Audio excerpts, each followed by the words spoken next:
오늘 우리에게 주시는 하나님 말씀은 사도행전 12장 18절 19절입니다. 날이 새매 군인들은 베드로가 어떻게 되었는지 알지 못하여 적지 않게 소동하니 헤롯이 그를 찾아도 보지 못하매 파수꾼들을 신문하고 죽이라 명하니라. 헤롯이 유대를 떠나 가이사랴로 내려가서 머무니라. 아멘. 참수형을 당하기 전날 밤 요새 같은 감옥으로부터 주님에 의해 극적으로 구출된 베드로는 자신을 위해서 교인들이 기도하고 있던 마가라 하는 요한의 어머니 마리아의 집으로 갔습니다.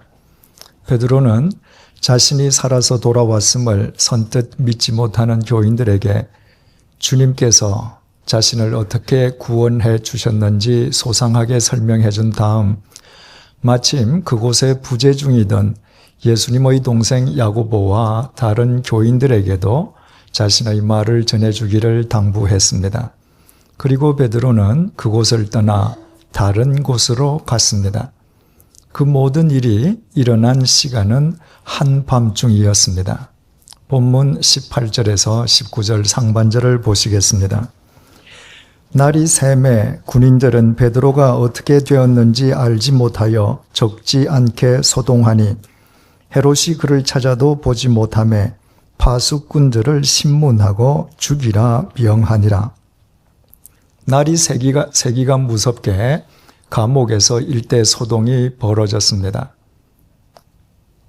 두 사람의 군사가 지키고 있는 감방 속에서 양손이 또 다른 두 군사의 손과 함께 쇠사슬에 묶여있던 베드로가 밤사이에 깜쪽같이 사라진 것이었습니다. 감옥을 샅샅이 뒤졌지만 그 어디에서도 베드로의 모습은 보이지 않았습니다. 파수꾼들은 대체 어떻게 된 영문인지 도무지 알 길이 없었습니다. 그러나 그것은 파수꾼들의 실수나 태만으로 인한 일이 아니었습니다. 그것은 하나님의 신비스러운 구원의 역사였기에 파수꾼들에게는 그 어떤 책임이나 잘못이 있을 수 없었습니다. 오히려 파수꾼들은 자신들에게 주어진 책임과 의무에 충성을 다했을 뿐입니다. 그런데도 사라진 베드로를 다시 찾지 못하자 대노한 헤롯 아그리파 1세는 그 파수꾼들을 신문한 뒤에 죽여버리고 말았습니다. 지난 시간에 살펴본 것처럼 헤롯이 죽였던 파수꾼들의 수는 최소한 4명이었습니다.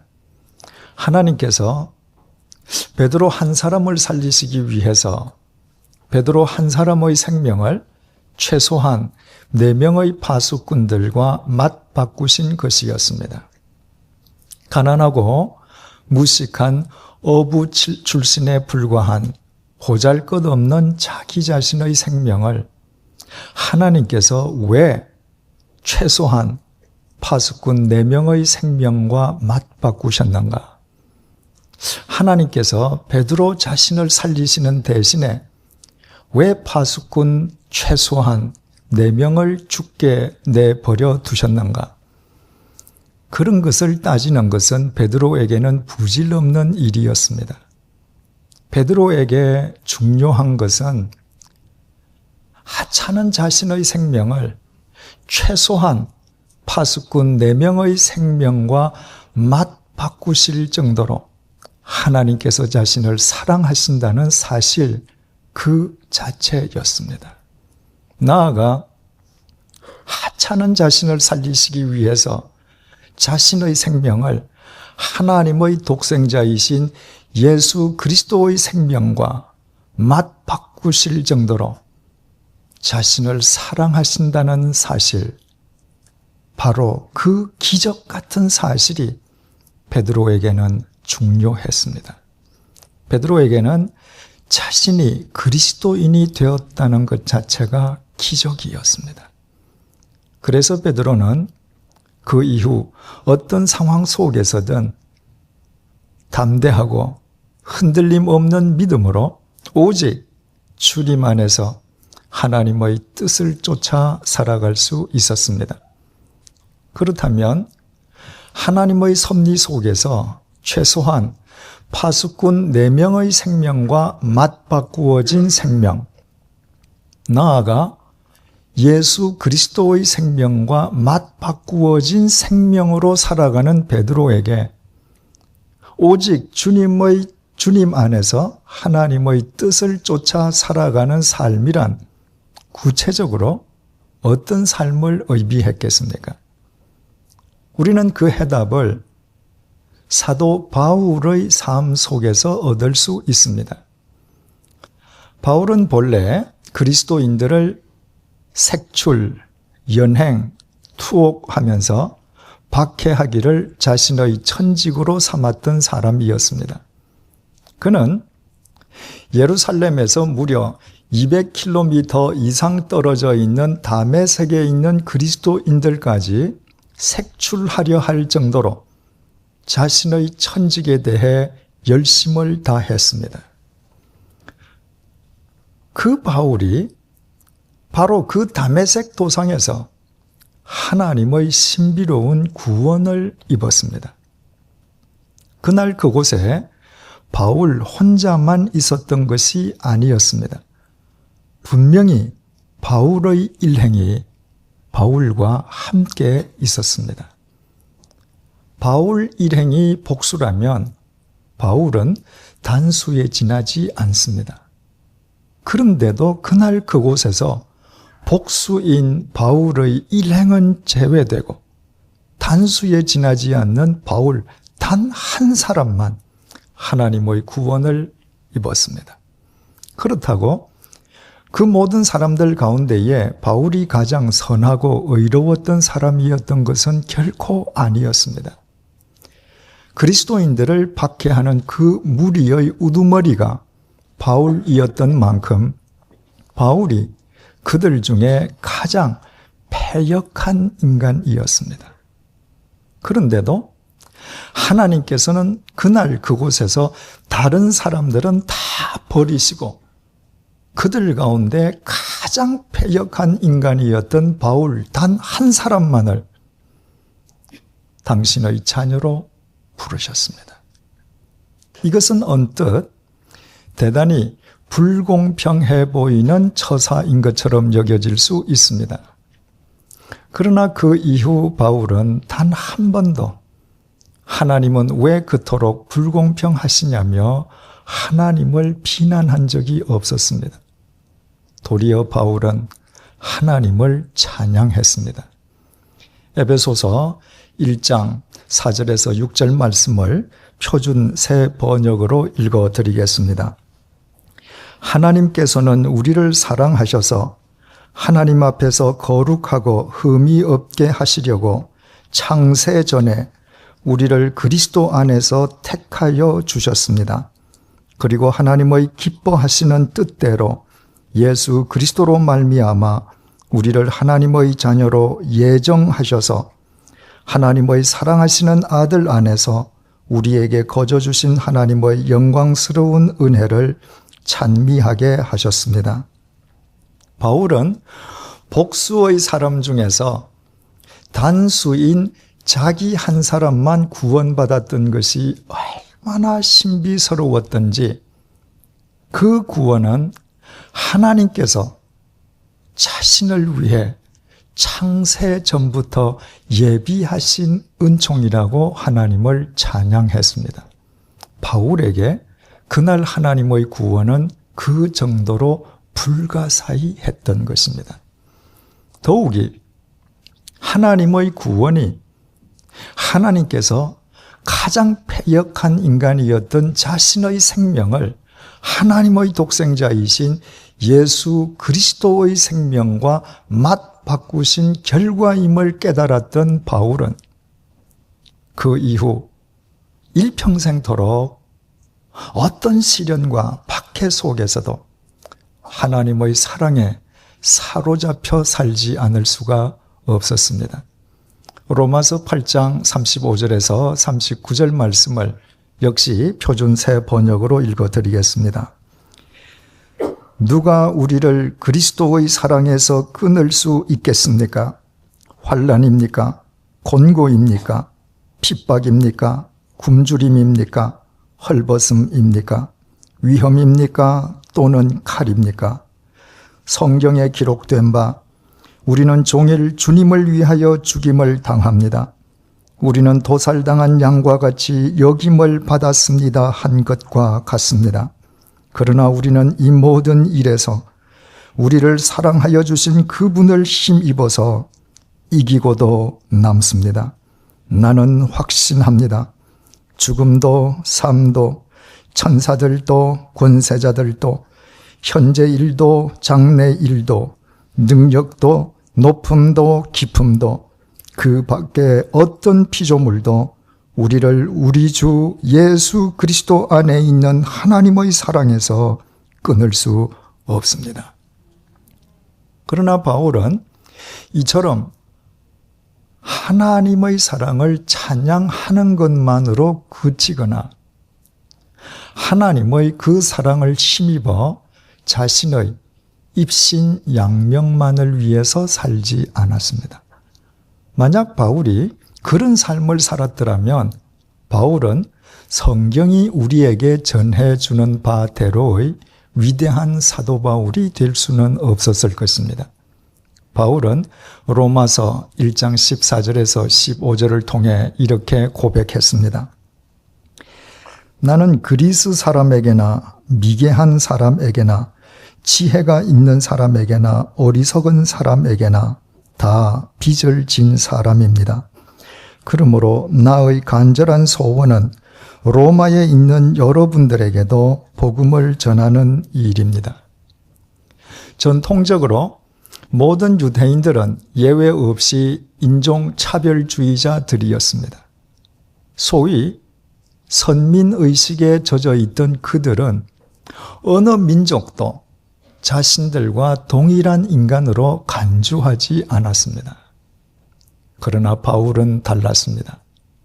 바울은 유대인이든 이방인이든 문명인이든 야만인이든 지식인이든 무식꾼이든 차별 없이 사랑하면서 그 모든 사람들에게 빚진 마음으로 살았습니다.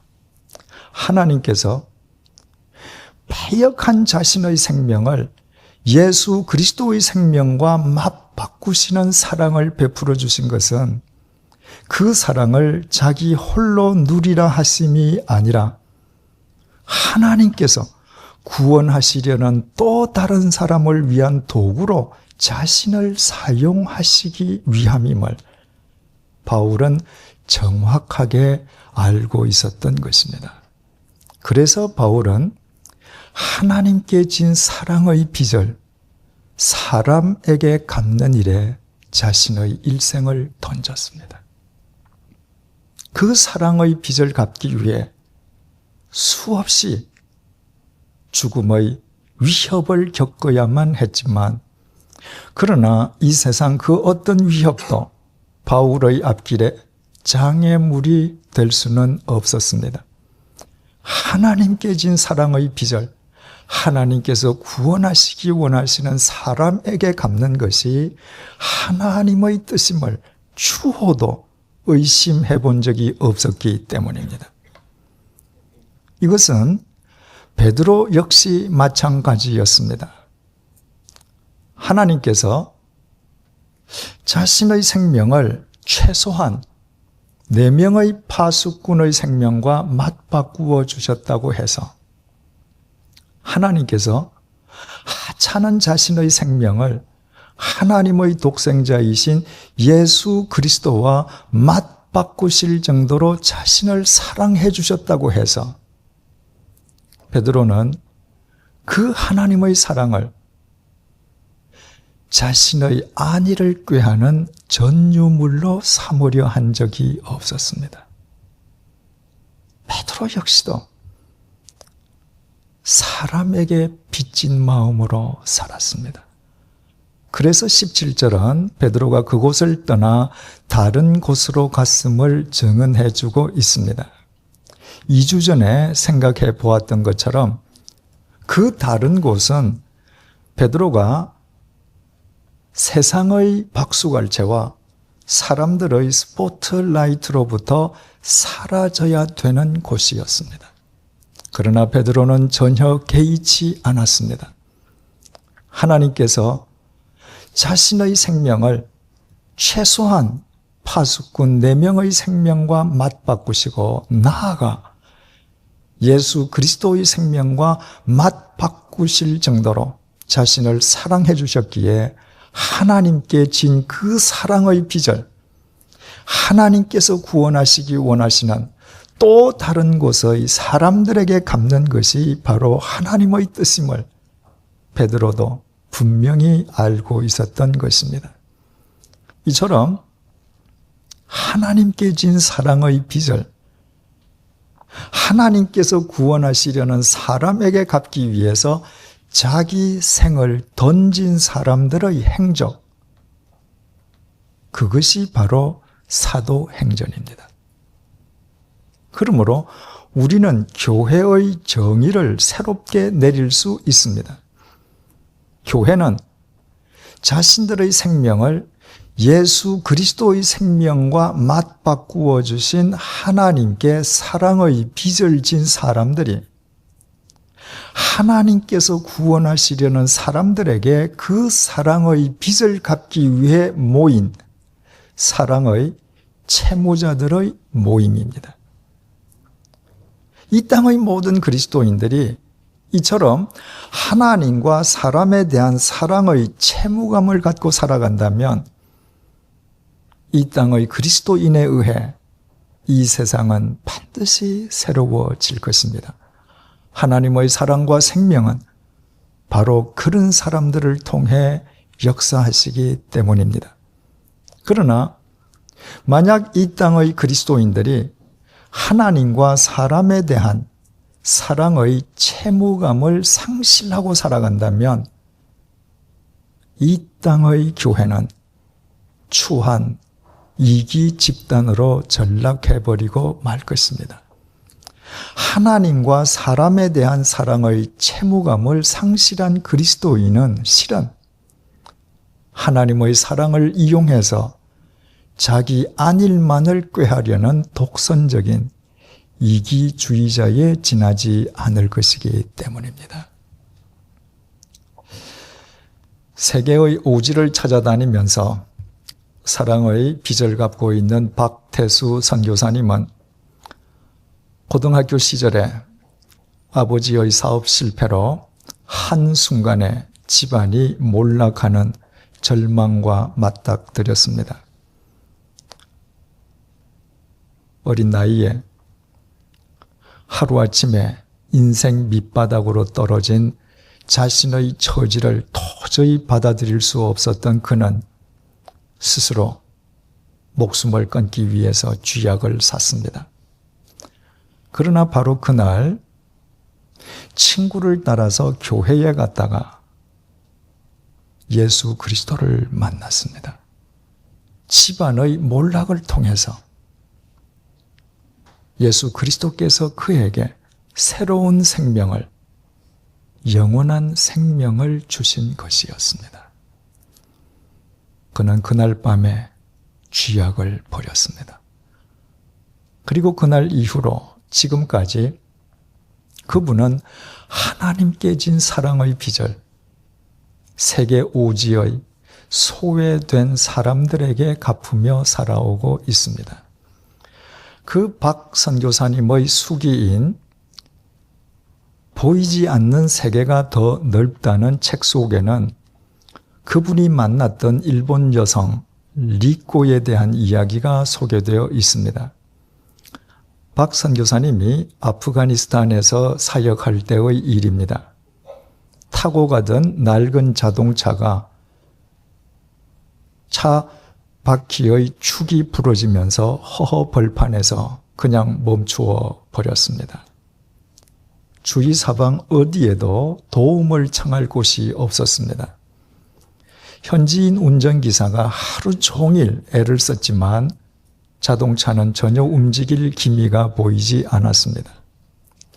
해질 무렵 마침 그곳을 구호단체의 지프차가 지나가다가 그 앞에서 멈추어 섰습니다.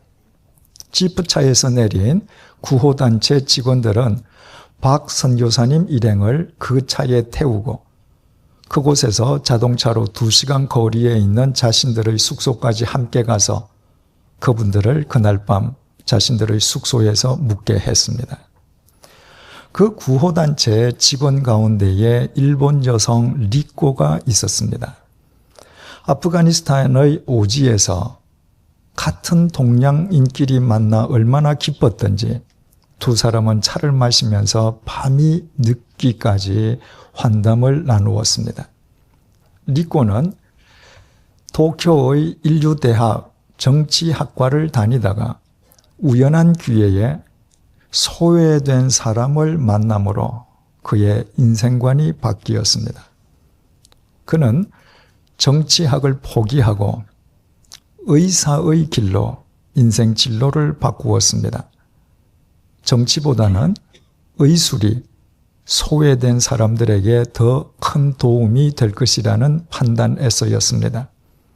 인턴과 레지던트 과정을 마칠 즈음에 주위 모든 사람들의 만류를 뿌리치고 전쟁 직후의 아프가니스탄의 난민을 돕기 위해서 자원해서 아프가니스탄을 찾아왔습니다. 그리고 지난 3년 동안 아프가니스탄에서도 가장 열악한 산악 지방을 찾아다니면서 구호 활동을 벌이고 있는 중이었습니다. 이튿날 리꼬의 도움으로 자동차를 수리한 박 선교사님 일행은 무사히 귀가했습니다. 그리고 박 선교사님은 그날부터 리꼬를 위해서 기도하기 시작했습니다. 누구도 흉내낼 수 없을 정도로 헌신적으로 아프가니스탄의 소외된 사람에게 사랑을 베풀고 있는 리코에게 꼭 해주고 싶은 말이 있었습니다. 영원한 생명이 무엇이고 그 생명이 어디에서부터 오는지를 일러주고 싶었습니다. 리꼬가 고민하고 있는 인생 문제는 아무리 파고들어도 끝이 없는 땅속과 같고 불쌍하고 가난한 사람들을 돕고 사랑하는 것도 생명의 참된 본질과 접해지지 아니하면 계속 갈증을 일으킬 뿐이라는 사실을 그녀에게 전해주고 싶었던 것입니다. 그래서 박 선교사님은 수차례 리꼬가 일하는 구호단체를 찾아갔지만 그때마다 서로 길이 엇갈려서 만나지는 못했습니다. 몇 달이 지난 뒤에 아프가니스탄의 수도 카불의 한 식당에서 우연히 리코를 만났습니다. 박 선교사님은 그동안 기도하면서 준비해왔던 복음을 리코에게 전했습니다. 갑작스러운 아버지의 사업 실패로 고교 시절에 자살하기 위해서 쥐약을 샀던 이야기.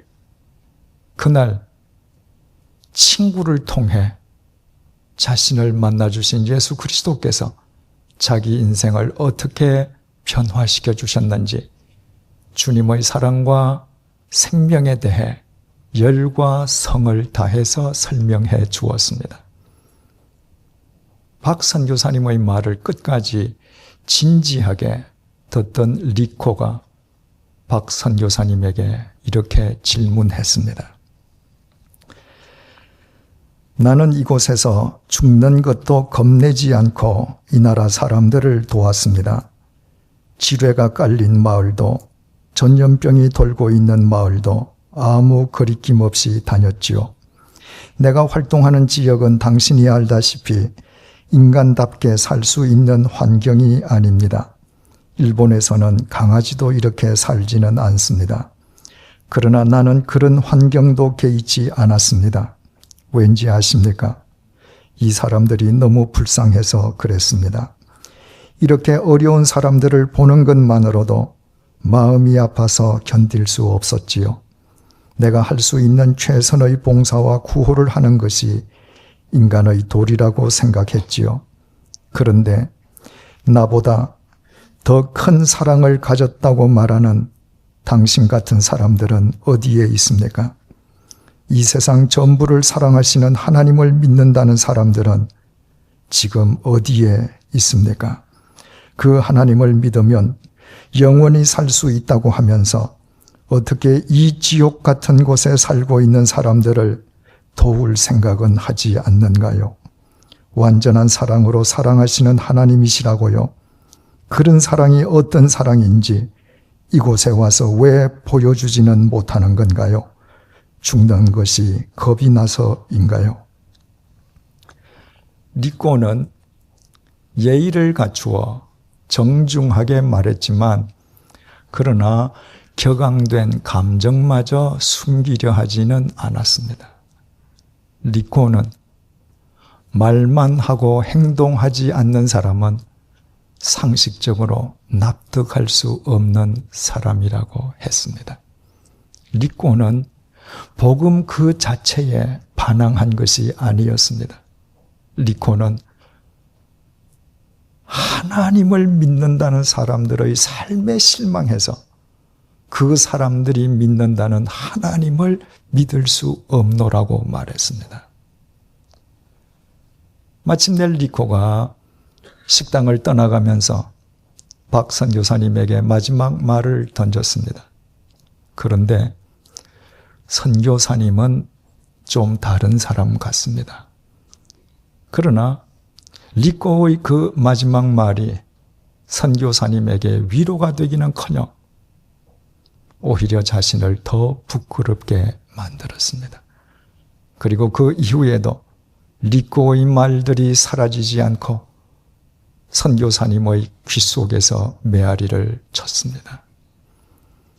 여기 사람들은 지옥같이 살아가는데 천국을 얻었다는 당신 같은 사람들은 어디에 있습니까?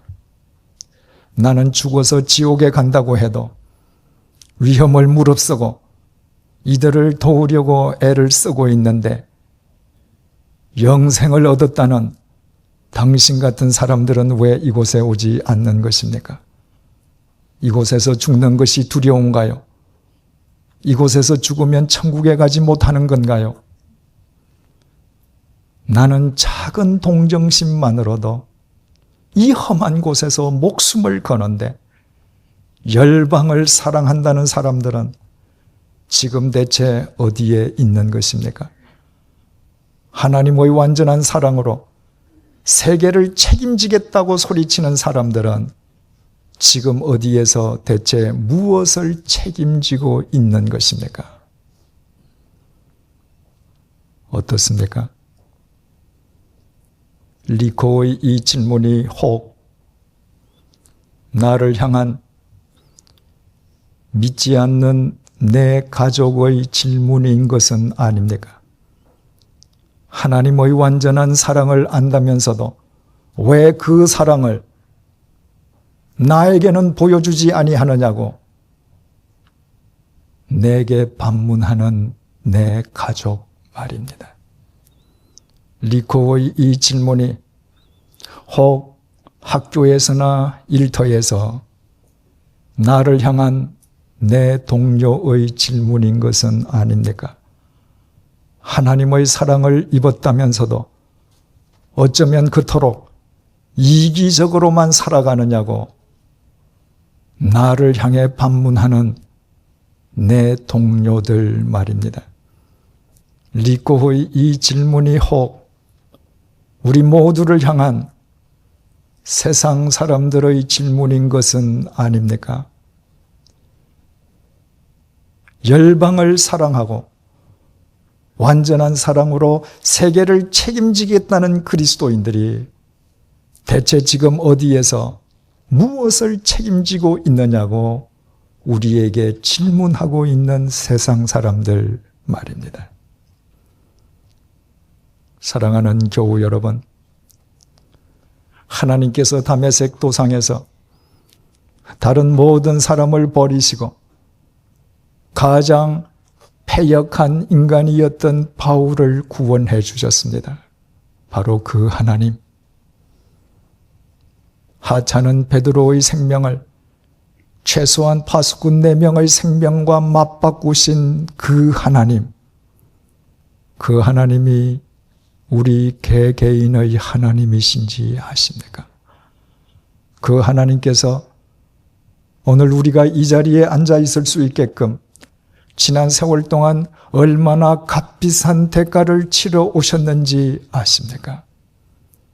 그 하나님께서 우리를 살려주시기 위해 더러운 죄인에 불과한 우리의 생명을 당신의 독생자의 생명과 맞바꾸어 주셨음을 믿으십니까?